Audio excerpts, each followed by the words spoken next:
নমস্কার, সবাইকে স্বাগত জানাই এসো গল্প শুনি বাই প্রকৃতিলীনা চ্যানেলে।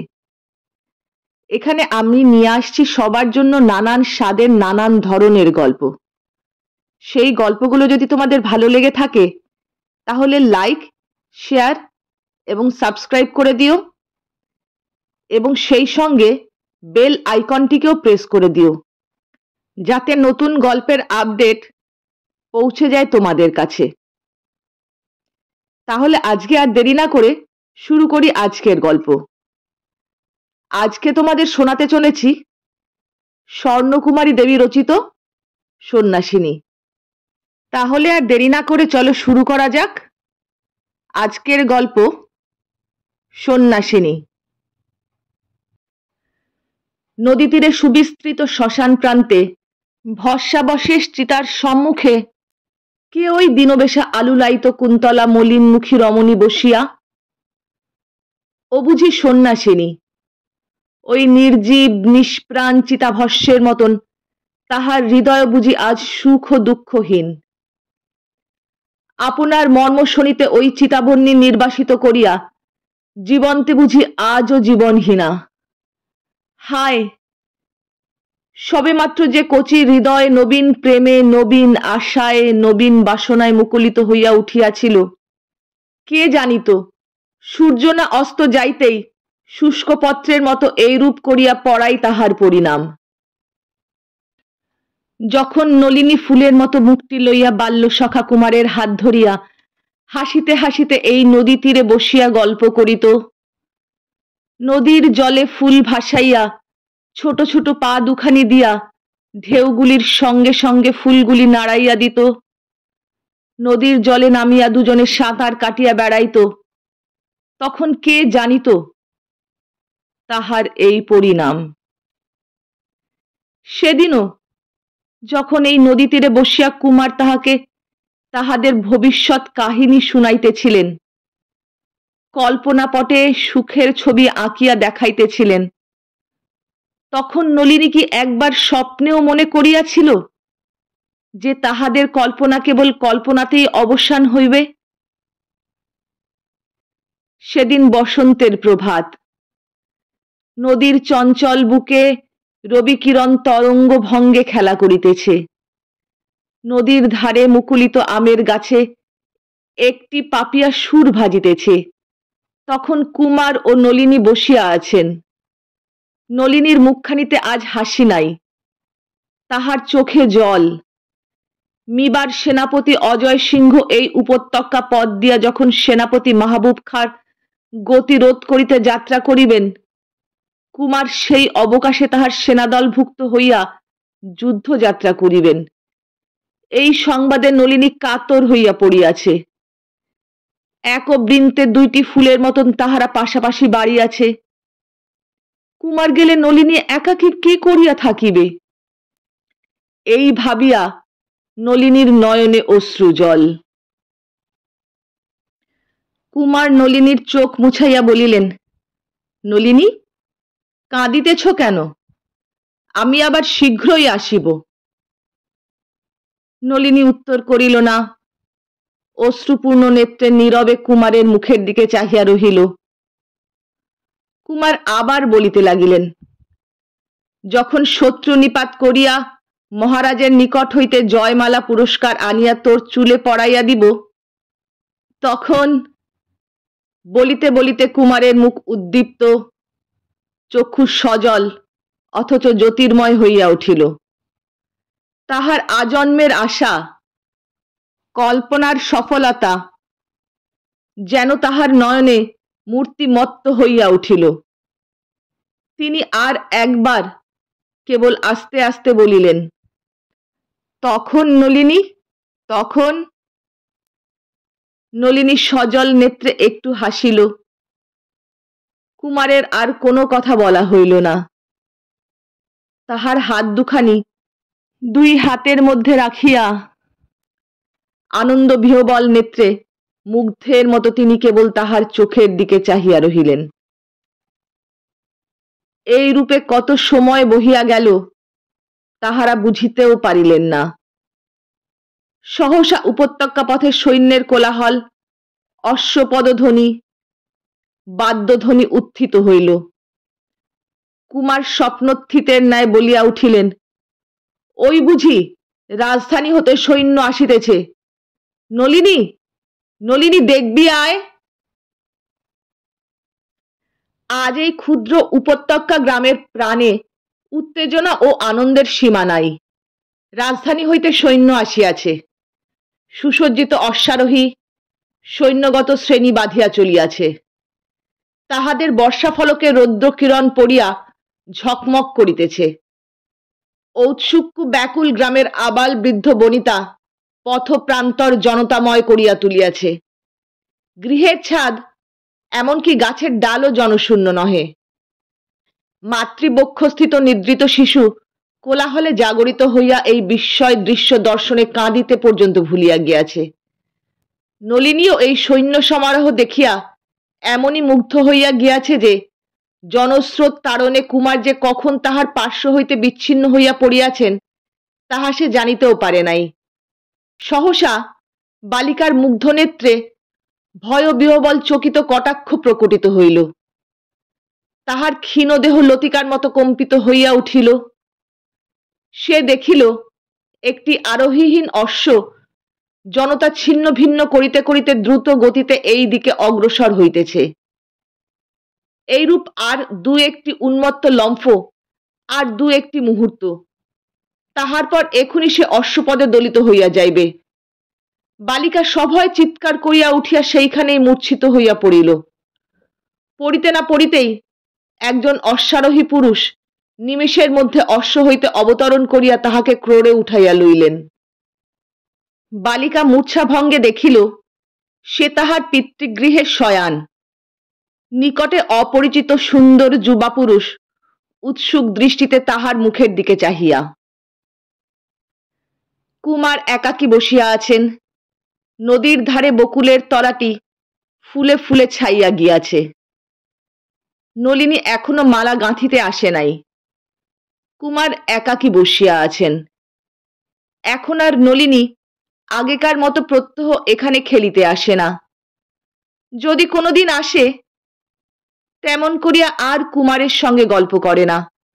ফুল কুড়াইয়া মালা গাঁথিয়া আর কুমারকে আগের মতো পড়াইয়া দেয় না। কুমার তাহাকে ফুল পড়াইয়া দিলে সে আর হাসিয়া উৎফুল্ল মনে তাহার দিকে তেমন করিয়া চাহে না। কুমারের সহস্র চেষ্টায় তাহার মুখে আর পূর্বের সেই সবল অনুরাগের হাসি ফুটিয়া ওঠে না। কিন্তু অজয় সিংহকে দূর হইতে দেখিলে তাহার এভাব পরিবর্তিত হয়। তাহার নয়নের স্বাভাবিক জ্যোতি, অধরের অনুরাগ হাসি আপনা হইতে আবার বিকশিত হইয়া ওঠে। কুমার ও নলিনী ছেলেবেলা হইতে দুজনে একত্রে বাড়িয়াছেন, একত্র খেলিয়াছেন, দুজনের জীবন অচ্ছেদ্য ডোরে গ্রথিত ভাবিয়াছেন। তাহাদের দুজনের হৃদয় দুজনের নিকট অপ্রকাশিত ছিল না। কাহারও প্রেমে কাহারও অবিশ্বাস ছিল না। তবে যে এতদিন বিবাহ হয় নাই সে কেবল কুমার ভাবিয়াছিলেন নলিনীর যোগ্য হইয়া তবে নলিনীর পিতার নিকট তাহাকে ভিক্ষা চাইবেন। এইবার যখন তাহার সেই আকাঙ্ক্ষা পূর্ণ করিবার দিন উপস্থিত, যুদ্ধ শেষে বীরত্ব গৌরব আনিয়া নলিনীর চরণে উপহার দিয়া তাহার হাত হইতে বড়মাল্য গ্রহণ করিবেন, এইরূপ যখন আশা করিতেছেন, তখন তাহার সে আশা, সে স্বপ্ন বজ্রাঘাতে সহসা ভাঙিয়া গেল। তিনি জাগরিত হইয়া চাহিয়া দেখিলেন নলিনী আর তাহার নাই, নলিনী অজয় সিংহের। কুমার একাকী বসিয়া এইরূপ ভাবিতেছেন, আর নলিনীর আগমন প্রতীক্ষা করিতেছেন। যুদ্ধে যাইবার আগে একবার তাহার সহিত দেখা করিবার ইচ্ছা। তাহার পর ভুলিতে পারেন দেশে ফিরিবেন, নইলে এই শেষ দেখা। কেনই বা ভুলিতে পারিবেন না? তাহার জীবনের একটি আশার আলো নিভিয়াছে সত্য, কিন্তু তাহাই কি তাহার জীবনের সর্বস্ব? সমর ক্ষেত্রে যশস্বিতা লাভ করা তাহার আরেকটি আশৈশব প্রাণের আকাঙ্ক্ষা। বাল্যকালে মাতৃক্রোড়ে দুষ্ট জবনদিগের অত্যাচারের কাহিনী শুনিতে শুনিতে তাহার শোণিত উত্তপ্ত হইয়া উঠিত। শত্রু শোণিত রঞ্জিত হইয়া পিতার ন্যায় বীর নাম লাভ করিবার মর্মান্তিক আকাঙ্ক্ষা জন্মিত। নলিনীর প্রেমও তাহার এ আকাঙ্ক্ষা নিবৃত্তি করিতে পারে নাই, বরঞ্চ বর্ধিত করিয়া তুলিয়াছিল। কেননা যশ গৌরবই তিনি নলিনী লাভের উপায় স্বরূপ জ্ঞান করিতেন। সুতরাং এতদিন যশের আকাঙ্ক্ষা প্রেমাকাঙ্ক্ষায় মিলিত হইয়া তাহার হৃদয়ে এক অপূর্ব রাসায়নিক উপাদান সৃষ্টি করিয়াছিল। সহসা অজয় সিংহ মধ্যে আসিয়া তাহাদের সে একত্ব নাশ করিয়া দিলেন। একমাত্র যশাকাঙ্ক্ষায় এখন কুমারের হৃদয়ের সর্বে সর্বা হইয়া উঠিয়াছে। কেননা প্রেমাকাঙ্ক্ষা আর তাহার পূর্ণ হইবার নহে। নলিনী এখন অজয়কে ভালোবাসে। নলিনী এখন অজয়ের বাগদত্তা। যুদ্ধ শেষে অজয় সিংহ এখানে ফিরিয়া আসিয়া তাহাকে বিবাহ করিয়া লইয়া যাইবেন। কুমার একাকী বসিয়া আছেন। নদী পূর্বের মতোই কুলু কুলু শব্দে বহিয়া যাইতেছে। আকাশ অপরাহ্নের সুবর্ণ আলোকে পূর্বের মতোই রঞ্জিত হইয়া নদীবক্ষে প্রতিবিম্বিত হইয়াছে। আর বটবৃক্ষের একটি আনত প্রকাণ্ড শাখা প্রতিদিনের মতো আজও সেই সুবর্ণ স্রোতের মধ্যে কৃষ্ণবর্ণ ছায়া বিস্তার করিয়াছে। কুমার সেই তরঙ্গিত ছায়ালোকের দিকে চাহিয়া একাকী বসিয়া আছেন। অপরাহ্নে লোহিত আভা যখন মিলায় মিলায়, তখন সেই কৃষ্ণবর্ণ ছায়ার উপরে আরেকটি ছায়া প্রতিবিম্বিত হইল। কুমারের হৃদয় সশব্দে উঠিতে পড়িতে লাগিল। তিনি কিছুক্ষণ সেই ছায়ার দিকে নিরীক্ষণ করিয়া দেখিয়া বৃক্ষতল হইতে উঠিয়া ধীরে ধীরে সেই বটবৃক্ষতলে আসিয়া দাঁড়াইলেন। দেখিলেন পশ্চিমাকাশের প্রশান্ত লোহিতাভা নলিনীর অশ্রুসিক্ত বিষণ্ণ মুখ মধুরভাবে উজ্জ্বল করিয়াছে। নলিনী আকাশের দিকে চাহিয়া কাঁদিতেছে। নলিনীর অশ্রুজল কুমারের প্রাণে পূর্বে কখনো সহে নাই, আজও সহিল না। তিনি নিজের দুঃখ ভুলিয়া কাতর প্রাণে জিজ্ঞাসা করিলেন, নলিনী, কাঁদিতেছ কেন? কুমার যে নলিনীকে ভালোবাসেন, একদিন যে নলিনীও তাহাকে ভালোবাসিত, তাহার অনুরাগ এখন ভিন্ন পাত্রে অর্পিত দেখিয়া যে ব্যথিত হইতে পারেন, এ সকল তাহার কিছু মনে আসিল না। সে কেবল আকুল হৃদয়ে পূর্বের ন্যায় বিশ্বাস ভরে তাহার বাল্য সখার নিকট হৃদয় খুলিয়া কাঁদিয়া কহিল, কুমার, অজয় যুদ্ধে যাইতেছেন, আর বুঝি আমাদের দেখা হইবে না। কুমারের মর্মস্থল হইতে ধীরে ধীরে একটি রুদ্ধ নিঃশ্বাস নির্গত হইল। কুমার প্রাণপণে সংযত হইয়া সরল কণ্ঠে কহিলেন, হইবে বই কি। আর আশা নেই। অজয় সিংহ আর শত্রুর গতিরোধে অসমর্থ।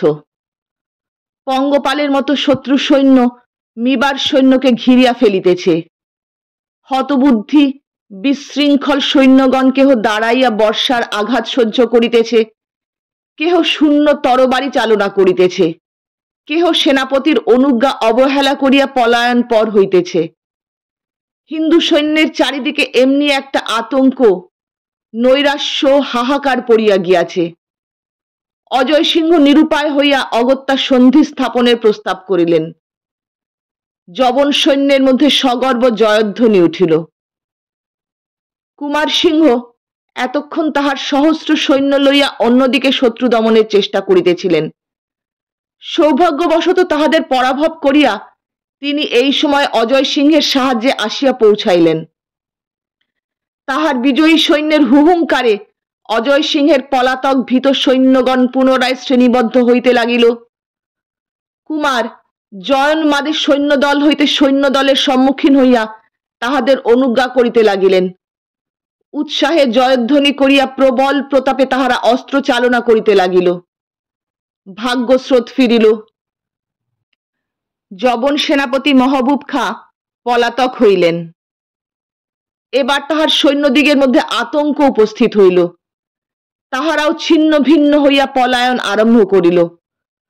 কুমার সিংহ পলাতক শত্রু সেনাপতির অনুবর্তী হইয়া অশ্ব চালনা করিলেন। মহবুব খাঁর আহত অশ্ব কিছু দূর গিয়া ভূপতিত হইল। কুমার সিংহ নামিয়া যবন সেনাপতির নিকট দাঁড়াইলেন। দেখিলেন সেনাপতি সংজ্ঞাহীন। অনুবর্তী সৈন্য কয়েকজনের প্রতি তাহাকে উঠাইয়া লইবার ভার দিয়া তিনি তখন শিবিরাভিমুখী হইলেন। অর্ধপথে এক বৃক্ষতলে অজয় সিংহকে দেখিয়া তিনি সেই দিকে অশ্ব চালিত করিলেন। বুঝিলেন তিনি আহত হইয়া এইখানে অসহায় পড়িয়া আছেন। কুমার অশ্ব হইতে সবেমাত্র নামিয়াছেন, অজয় সিংহ ও তাহার মধ্যে 2-3 হাত ভূমি মাত্র ব্যবধান। এই সময় দেখিলেন দূর হইতে একজন যবন সেনা অজয়ের প্রতি বর্ষা লক্ষ্য করিতেছে। তিনি নক্ষত্র বেগে ছুটিয়া অজয়কে আড়াল করিয়া দাঁড়াইলেন। মুহূর্ত কাল মধ্যে বর্ষা তাহার বক্ষে বিদ্ধ হইল। তিনি ভুলুণ্ঠিত হইয়া পড়িলেন। নলিনের বিদায় দিনের সেই অশ্রুমুখ তাহার মনে জাগিয়া উঠিল। যুদ্ধ জয়ের পর অজয় সিংহ সসৈন্যে রাজধানীতে আসিয়াছেন। আহত কুমার এখানে আনিত হইয়াছেন। বর্ষাঘাতে তাহার তৎক্ষণাৎ মৃত্যু হয় নাই, তবে বাঁচিবার আশা অতি অল্প। সংসার ভোজবাজি। অদৃষ্ট বাজিকর কি কৌশলে যে এই বাজি খেলিতেছেন তাহা বুঝা দেবতার অসাধ্য, মানুষের কি কথা। কুমারের জন্যই যুদ্ধ জয় হইয়াছে, কিন্তু সেনাপতি অজয় সিংহের যশগৌরবে রাজধানী ধ্বনিত। ক্ষমতার প্রভাব সর্বত্র। তাহার বিপক্ষে ন্যায়ও মাথা তুলিয়া দাঁড়াইতে অক্ষম। সুতরাং কুমারের সৈন্যগণ এই প্রশংসার বিরুদ্ধে কথা কহিতে সাহস করে না। কি জানি, তাহা শুনিলে অজয় সিংহ ক্রুদ্ধ হইয়া যদি তাহাদের শাস্তি প্রদান করেন। প্রথম প্রথম তাহারা সত্য কথাটা বলিতে ত্রুটি করে নাই, কিন্তু রাজধানীর লোক তাহা শুনিলে হাসে, সে কথা বিশ্বাস করে না। আর অজয় সিংহের সৈন্যগণ তাহা শুনিয়া শাসাতে আসে। সুতরাং তাহার পর হইতে তাহারা আপনাদের মধ্যে কানাকানি করে, কিন্তু প্রকাশ্যে অজয় সিংহের প্রশংসাবাদে জয়ধ্বনি তোলে। কুমার শয্যাগত, ক্ষমতার রাজ্য হইতে তিনি দূরে পড়িয়া, তাহার পক্ষ হইয়া কে এখন সম্ভাবিত দুঃখ স্কন্ধে লইতে প্রস্তুত। আজ রাজধানীতে মহোৎসব। মহারাজ আজ সেনাপতিকে পুরস্কৃত করিবেন। দুর্গ প্রাঙ্গণে সভা বসিয়াছে। শত শত সৈন্য নাগরিক সভাবেষ্টন করিয়া উৎসুক চিত্তে দণ্ডায়মান। রাজা যখন সিংহাসন হইতে দাঁড়াইয়া হীরক শীর্ষ তরবারি কোষমুক্ত করিয়া বলিলেন, সেনাপতি অজয় সিংহ, তোমার জন্যই আজ মেবার শত্রু মুক্ত। তুমি যে কার্য করিয়াছ তাহার যোগ্য পুরস্কার ইহা নহে। কেবল রাজার কথা শেষ না হইতেই দর্শক মণ্ডলীর জয়ধ্বনিতে দিগ্বিদিক পরিপূর্ণ হইয়া উঠিল। সেই জয়ধ্বনি শূন্যে বিলীন হইতে না হইতে একজন বৃদ্ধ সৈনিক দ্রুত পদে অগ্রসর হইয়া উচ্চস্বরে কহিল, মহারানা, রাজাধিরাজ, আপনি যে কার্যের জন্য যাহাকে পুরস্কার দিতেছেন তিনি তাহার যথার্থ অধিকারী নহেন। অজয় সিংহ যুদ্ধে পরাস্ত হইয়া যখন সন্ধি স্থাপন করিতে উদ্যত হইয়াছিলেন তখন প্রভু কুমার সিংহ নিজ বাহুবলে যুদ্ধ জয় করিয়াছিলেন। চারিদিকে বিস্ময়ে নিস্তব্ধ হইয়া পড়িল। অজয় সিংহের মুখ রক্তবর্ণ হইয়া গেল। মহারাজ অজ্ঞাতভাবেই যেন অসি কোষবদ্ধ করিয়া অজয় সিংহকে বলিলেন, সেনাপতি, ইহার মধ্যে কিছু কি সত্য আছে? অজয় সিংহের রক্তবর্ণ মুখ সহসা বিবর্ণ হইয়া পড়িল। ক্ষত্রিয় হইয়া মিথ্যা বাক্য তাহার মুখ হইতে কিরূপে নির্গত হইবে? কিন্তু যে যশ, যে গৌরব নিজের বলিয়া ভোগ করিয়াছেন, যাহা তাহার এতক্ষণ পর্যন্ত মুহূর্তের জন্য অন্যের ধন বলিয়া মনে হয় নাই, হঠাৎ কি করিয়া তাহা চোরের ন্যায় ত্যাগ করিবেন? অজয় সিংহ কিং কর্তব্য বিমূঢ় হইয়া বলিলেন, মহারাজ, যিনি আমাকে অপরাধী করিতেছেন তিনি আমাকে দোষের প্রমাণ দান করুন। নিজের পক্ষে নিজে বলিলে তাহা প্রামাণ্য হইবে না। অজয় সিংহের এই মহত্বের পরিচয় সভাসদ সকলেই সাধুবাদ করিল। মহারাজা বক্তা সৈনিককে বলিলেন, সৈনিক, তোমার প্রভু যে যুদ্ধ জয় করিয়াছেন তাহার প্রমাণ কি? রণজিৎ সত্যের বল কণ্ঠে ধারণ করিয়া বলিল, প্রমাণ আমার কথা। আমি ক্ষত্রিয়। মহাসত্য, কিন্তু অজয় সিংহ ক্ষত্রিয়। তোমার কথা সত্য হইলে তিনি চোর হইয়া পড়েন। রণজিৎ ক্রোধ দমন করিতে পারিল না, বলিল, অজয় সিংহ চোর হইতেও অধম। কুমার সিংহ তাহার প্রাণ রক্ষা করিয়াছেন। মহারাজ ক্রুদ্ধভাবে বলিলেন, সৈনিক, চুপ করো, ইহা রাজসভা, গালি দিবার স্থল নহে। প্রমাণ যদি কিছু দিবার থাকে বলো, নহিলে চলিয়া যাও। রণজিৎ বলিল, প্রমাণ কুমার সিংহের 2 সহস্র সৈনিক। মহারাজ কহিলেন, 2 সহস্রের আবশ্যক নাই, 2 জনকে ডাকো। রণজিৎ সেনা 2 জনকে ডাকিতে যাইতেছে। রাজা বলিলেন, তোমাকে ডাকিতে হইবে না, প্রহরী, তুমি যাও, ডাকো। প্রহরী জনমণ্ডলীর মধ্যে আসিয়া উচ্চস্বরে কহিল, কুমার সিংহের সৈন্যগণ কোথায়? তাহাদের মধ্যে 2 জন এই দিকে এসো, সাক্ষী দিতে হইবে। কুমার সিংহের সৈন্যগণের ত্রাস উপস্থিত হইল। বুঝিবা অজয় সিংহের বিরুদ্ধে যাহা বলিয়াছে তাহা প্রকাশ পাইয়াছে, সেই সম্বন্ধে বিচার হইবে। প্রথমে সাক্ষ্য, তাহার পর প্রাণদণ্ড। প্রহরীর ডাকে কেহ কোনো উত্তর করিল না। আবার প্রহরী ডাকিল, কুমার সিংহের সৈন্য 2 জনকে মহারাজ ডাকিতেছেন, অগ্রসর হও। চৌদিক নিস্তব্ধ, কেহ এক পদ অগ্রসর হইল না। প্রহরী ফিরিয়া গিয়া কহিল, কুমার সিংহের কোনো সেনা সম্ভবত এখানে নাই, ডাকিয়া কোনোই উত্তর পাওয়া গেল না। রণজিৎ ক্রোধে জ্বলিয়া উঠিল, কিন্তু কোনো কথা কহিল না। মহারাজ বলিলেন, সৈনিক, তোমার অন্য কোনো প্রমাণ আছে? সৈনিক বলিল, প্রভু কুমার সিংহ স্বয়ং ইহার প্রমাণ, তাহার সাক্ষ্য লওয়া হোক। অজয় সিংহ বলিলেন, কিন্তু তিনি এখন শয্যাগত, এখানে তাহাকে আনিলে তাহার মৃত্যু হইতে পারে। সৈনিক বলিল, ক্ষত্রিয় জীবন অপেক্ষা তাহার নাম, বীরত্ব, যশ অধিক মূল্যবান। তাহার নাম রক্ষার জন্য তাহাকে এখানে আনা হোক। মহারাজ বলিলেন, আচ্ছা, তাহাকে শিবিকা করিয়া এখানে আনয়ন করো। রণজিৎ সিংহ 2 জন প্রহরী সঙ্গে লইয়া কুমারকে আনিতে গমন করিল। প্রহরী 2 জনকে একখানি মুক্ত শিবিকা আনয়নের ভার দিয়া রণজিৎ সিংহ যখন কুমার সিংহের কক্ষে আসিয়া দাঁড়াইল, তখন কুমার বলিলেন, রণজিৎ সিংহ, তুমি কোথায় গিয়াছিলে? আমি সেই অবধি ডাকিতেছি, কাহারও সাড়া নাই। রণজিৎ সিংহ বিষণ্ণ মুখে বলিল, প্রভু, শুনিলাম আজ অজয় সিংহ রাজহস্ত হইতে যুদ্ধ জয়ের পুরস্কার পাইয়াছেন। যিনি যথার্থ বিজয়ী তিনি শয্যাগত, তাহার নাম কাহারও মুখে নাই। আর অজয় সিংহ ভীরু পাষণ্ড আজ মিথ্যা গৌরব লাভ করিতেছে। তাহা শুনিয়া সহ্য হইল না। আপনাকে একাকী রাখিয়াও তাই সত্য প্রকাশ করিতে গিয়াছিলাম। কুমার সিংহ নিস্তব্ধ হইয়া পড়িলেন। কুমারের যশ অজয় সিংহ অকুণ্ঠিত চিত্তে গ্রহণ করিতেছেন। রণজিৎ সিংহ বলিল, প্রভু, আমার কথা মহারাজ বিশ্বাস করিলেন না, আপনাকে সাক্ষ্য দিতে যাইতে হইবে।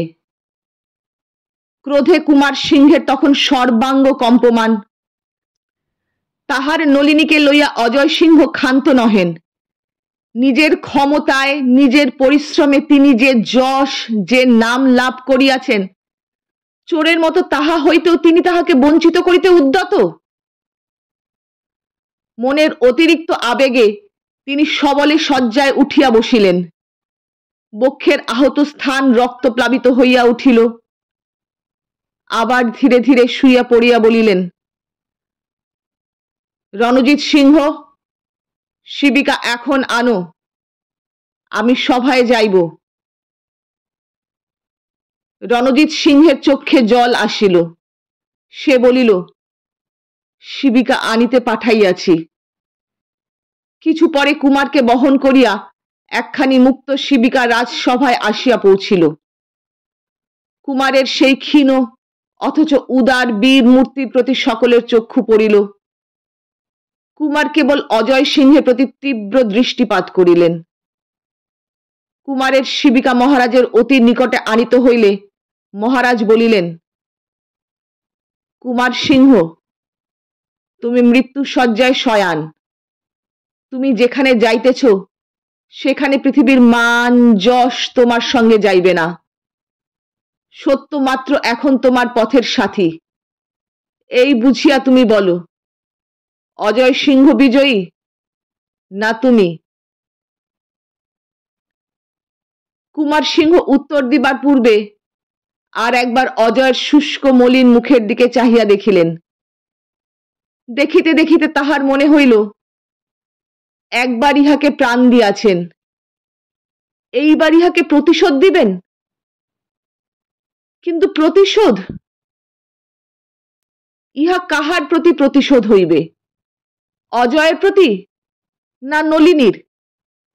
অজয়ের এই অপমানের কথা শুনিলে কাহার জীবনের সুখ নষ্ট হইবে? নলিনীর পিতা একথা শুনিবার পর যদি অজয়কে জামাতা না করেন, কাহার জীবন চির নৈরাশ্যে দগ্ধ হইবে? কিংবা বিবাহের পর নলিনী কখনো যদি অজয়ের এই অপমানের কথা শুনিতে পায়, যদি জানিতে পারে সে প্রতারক, চোর, তাহা হইলে তাহা কি ভয়ঙ্কর যন্ত্রণা! বিদায় দিনের নলিনীর সেই অশ্রুপূর্ণ বিষণ্ণ মুখ কুমারের মনে আবার জাগিয়া উঠিল। কুমারের আর সত্য বলা হইল না। তিনি বলিলেন, মহারাজ, আমাকে ও কথা জিজ্ঞাসা করিবেন না। প্রলোভন সংবরণ করা মানুষের দুঃসাধ্য। মহারাজ বলিলেন, এই মৃত্যু শয্যাতে শুইয়াও? কুমার বলিলেন, হ্যাঁ। মহারাজ বলিলেন, তবে আর তোমাকে কিছু জিজ্ঞাসার প্রয়োজন নাই। অজয় সিংহকে পুরস্কার প্রদান করা হোক। হোক। মহারাজ তখন উচ্চ স্বরে ঘোষণা করিলেন, অজয় সিংহ বিজয়ী, আর কোনো সন্দেহ নাই। অজয় সিংহের নামে চারিদিকে জয়ধ্বনি উঠিল। কুমার সিংহ হৃদয়ে সমস্ত বল সংগ্রহ করিয়া মৌন হইয়া তাহা শুনিলেন। তাহার বীরত্ব গৌরব অন্যের নামে ধ্বনিত হইল। তাহার প্রাণের বিফল আকাঙ্ক্ষা প্রাণকে আলোড়িত করিয়া তুলিল। তিনি রণজিৎ সিংহকে কহিলেন, শীঘ্র আমাকে এখান হইতে লইয়া চলো। বাহক শিবিকা তুলিল। রণজিৎ সিংহ অশ্রুপূর্ণ নেত্রে তাহার অনুগামী হইল। তিনি অর্ধমূর্ছিত অবস্থায় মনে মনে নলিনীর নাম উচ্চারণ করিতে লাগিলেন। মহারাজ অজয় সিংহের কটিদেশে উপহার তরবারি বাঁধিয়া কহিলেন, অজয় সিংহ, তুমি যে মহাকার্য সাধিত করিয়াছ, সামান্য ধনরত্ন তাহার যোগ্য পুরস্কার নহে। আমার গৃহের সর্বশ্রেষ্ঠ অসামান্য রত্ন, যাহার জ্যোতিতে আমার হৃদয় পর্যন্ত আলোকিত, তাহা তোমাকে অর্পণ করিয়া কৃতজ্ঞতার পরিচয় দিব। সেই দিনই রাজকন্যার সহিত তাহার বিবাহ হইয়া গেল। যুদ্ধ শেষ হইয়াছে। অজয় সিংহ মহাবিজয় লাভ করিয়াছেন। একথা নগরে গ্রামে রাষ্ট্র। তাহার প্রশংসা শুনিয়া নলিনীর হৃদয় উৎফুল্ল হইয়া উঠিয়াছে। গর্ব বিস্ফাটিত উৎসুক হৃদয়ে সে তাহার আগমন প্রতীক্ষা করিতেছে। কিন্তু দিনের পর দিন, সপ্তাহের পর সপ্তাহ কাটিতে চলিল, তাহার আসিবার কোনো লক্ষণ নাই। তাহার পত্রাদিও অনেক দিন বন্ধ হইয়া গিয়াছে। নলিনীর ফুল্ল মুখ দিন দিন শুকাইয়া আসিতে লাগিল। তাহার বিস্মিত হৃদয়ের আশা দিন দিন ম্লান হইয়া পড়িতে লাগিল। যে উপত্যকা ভূমিতে প্রথম সে অজয়কে দেখিয়াছিল, প্রতিদিন সে সেইখানে একটি নিভৃত তরুতলে গিয়া বসে। মুহূর্তে মুহূর্তে দূরোত্থিত অশ্বপদধ্বনি শুনিয়া চমকিয়া ওঠে। অবশেষে সন্ধ্যাকালে হতাশ ক্লান্ত হৃদয়ে গৃহে ফিরিয়া আসে। একদিন তাহার অনুমান সত্য হইল। তাহার কল্পিত অশ্বপদধ্বনি শূন্যে বিলীন না হইয়া ক্রমে নিকটবর্তী হইতে লাগিল। নলিনীর আনন্দপূর্ণ দৃষ্টির সম্মুখে অবশেষে একটি ক্ষুদ্র সমারোহ প্রতিভাত হইল। দেখিল বহু সংখ্যক অশ্বারোহী সৈনিক একখানি সুসজ্জিত শিবিকার অগ্রপশ্চাতে শ্রেণীবদ্ধ হইয়া আসিতেছে। শিবিকা যে বরবেশী অজয় সিংহকেই বহন করিয়া আনিতেছে, তাহাতে বালিকার আর সন্দেহ রহিল না। শিবিকা একটি বৃক্ষতলে নামিল। বালিকা আর স্থির থাকিতে পারিল না। বর শিবিকা হইতে বাহির হইয়া পর্যন্ত তাহার আর বিলম্ব সহিল না। সে দ্রুতপদে কম্পমান হৃদয়ে শিবিকার পার্শ্বে আসিয়া দাঁড়াইল। দেখিল শিবিকার অর্ধরুদ্ধ দ্বার খুলিয়া রণজিৎ সিংহ ধীরে ধীরে অভ্যন্তরে দৃষ্টিপাত করিতেছে। রণজিৎ সিংহ কুমারের ভৃত্য, তাহাকে বালিকা চিনিত। কুমারের ভৃত্য অজয় সিংহের ভৃত্য হইয়া কেন আসিয়াছে, ইহা তাহার তখন মনেই হইল না। মনের আগ্রহে সে শিবিকার অন্য পার্শ্বে গিয়া দ্বার খুলিয়া ফেলিল। ইহার পর সমস্ত মস্তক তাহার মধ্যে প্রবেশ করাইয়া শিবিকা সাইর মুখের উপর ঝুঁকিয়া পড়িল। স্তম্ভিত হইয়া দেখিল অজয় নহেন, শিবিকার মধ্যে কুমার শুইয়া আছেন। তাহার মুখে মৃত্যুর প্রশান্তি বিরাজমান। নলিনী সব শুনিয়াছে। রণজিৎ সিংহ তাহাকে কুমারের আমৃত্যু বিবরণ, অজয় সিংহের শঠতা সমস্ত খুলিয়া বলিয়াছে। নলিনী এখন সন্ন্যাসিনী। শ্মশান তাহার বাসস্থান। কুমারের চিতাভস্য তাহার একমাত্র উপভোগ্য দর্শনীয় বস্তু। কেমন লাগলো মহর্ষি দেবেন্দ্রনাথ ঠাকুরের কন্যা স্বর্ণকুমারী দেবী রচিত সন্ন্যাসিনী গল্পটি? স্বর্ণকুমারী দেবী বাংলা ভাষার প্রথম দিককার একজন লেখিকা। গল্পটি হুবহু তার ভাষায় পড়ে শোনালাম আপনাদেরকে। যদি ভালো লাগে তাহলে লাইক, শেয়ার, সাবস্ক্রাইব করে দেবেন। সেই সঙ্গে জানাবেন এরকম আরো পুরনো দিনের লেখক বা লেখিকার গল্প আপনারা শুনতে চান কিনা। তাহলে আজকের মতন এখানেই শেষ করি। ভালো থাকবেন। টাটা।